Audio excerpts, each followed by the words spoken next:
Kemudian Yosua mengumpulkan semua suku orang Israel di Sikem.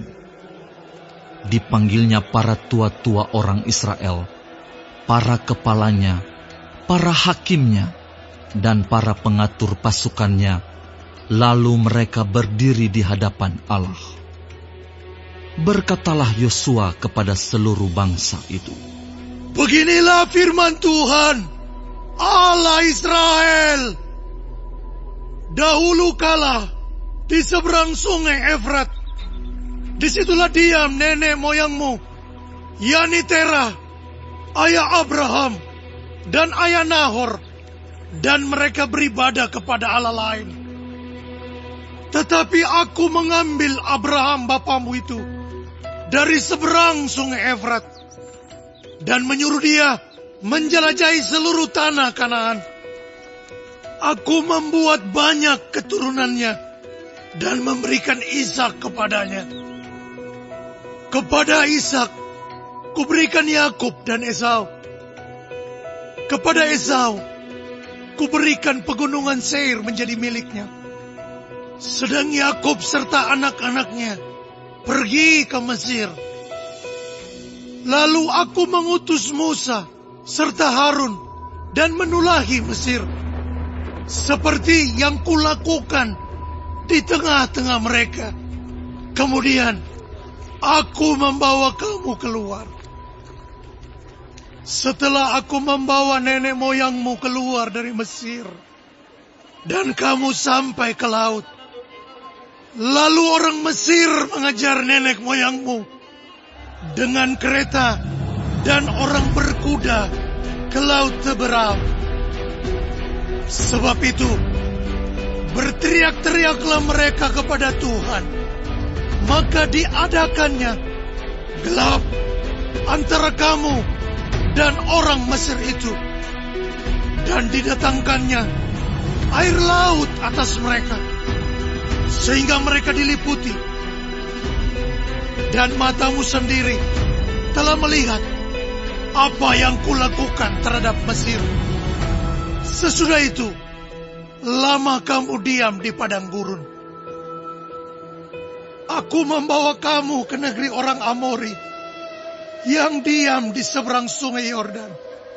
Dan ketika mereka berperang melawan kamu, mereka kuserahkan ke dalam tanganmu, sehingga kamu menduduki negerinya.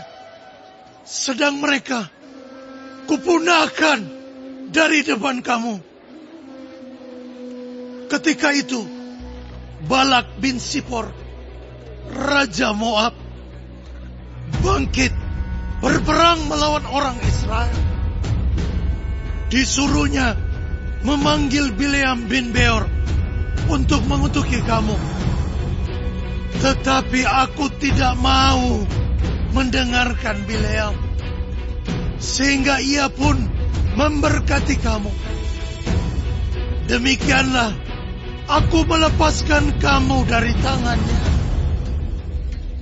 Setelah kamu menyeberangi sungai Yordan dan sampai ke Yeriko, berperanglah melawan kamu warga-warga kota Yeriko, orang Amori, orang Feris, orang Kanaan, orang Het, orang Girgasi, orang Hewi, dan orang Yebus. Tetapi mereka itu kuserahkan ke dalam tanganmu. Kemudian aku melepaskan tabuhan, mendahului kamu dan binatang-binatang ini, menghalau mereka dari depanmu, seperti kedua raja orang Amori itu. Sesungguhnya bukan oleh pedangmu dan bukan pula oleh panahmu.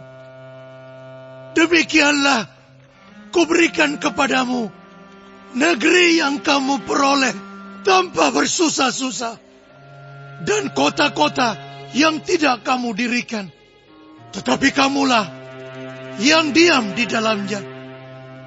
Juga kebun-kebun anggur dan kebun-kebun zaitun yang tidak kamu tanami, kamulah yang makan hasil. sebab itu, takutlah akan Tuhan dan beribadahlah kepadanya dengan tulus ikhlas dan setia. Jauhkanlah Allah yang kepadanya nenek moyangmu telah beribadah di seberang sungai Efrat dan di Mesir, dan beribadahlah kepada Tuhan. Tetapi jika kamu anggap tidak baik untuk beribadah kepada Tuhan, pilihlah pada hari ini kepada siapa kamu akan beribadah. Allah yang kepadanya nenek moyangmu beribadah di seberang sungai Efrat, atau Allah orang Amori yang negerinya kamu diami ini. Tetapi aku dan seisi rumahku, kami akan beribadah kepada Tuhan. Lalu bangsa itu menjawab, jauhlah daripada kami meninggalkan Tuhan untuk beribadah kepada Allah lain. Sebab Tuhan Allah kita, Dialah yang telah menuntun kita dan nenek moyang kita dari tanah Mesir, dari rumah perbudakan, dan yang telah melakukan tanda-tanda mujizat yang besar ini di depan mata kita sendiri, dan yang telah melindungi kita sepanjang jalan yang kita tempuh, dan di antara semua bangsa yang kita lalui. Tuhan menghalau semua bangsa dan orang Amori, penduduk negeri ini, dari depan kita. Kami pun akan beribadah kepada Tuhan, sebab Dialah Allah kita. Tetapi Yosua berkata kepada bangsa itu, tidaklah kamu sanggup beribadah kepada Tuhan, sebab Dialah Allah yang kudus. Dialah Allah yang cemburu. Ia tidak akan mengampuni kesalahan dan dosamu. Apabila kamu meninggalkan Tuhan dan beribadah kepada Allah asing, maka Ia akan berbalik daripadamu dan melakukan yang tidak baik kepada kamu, serta membinasakan kamu, setelah Ia melakukan yang baik kepada kamu dahulu. Tetapi bangsa itu berkata kepada Yosua, tidak, hanya kepada Tuhan saja kami akan beribadah. Kemudian berkatalah Yosua kepada bangsa itu, kamulah saksi terhadap kamu sendiri, bahwa kamu telah memilih Tuhan untuk beribadah kepadanya. Jawab mereka, kamilah saksi. Ia berkata, maka sekarang jauhkanlah Allah asing yang ada di tengah-tengah kamu, dan condongkanlah hatimu kepada Tuhan, Allah Israel. Lalu jawab bangsa itu kepada Yosua, kepada Tuhan, Allah kita, kami akan beribadah, dan firman-Nya akan kami dengarkan. Pada hari itu juga, Yosua mengikat perjanjian dengan bangsa itu, dan membuat ketetapan dan peraturan bagi mereka di Sikem.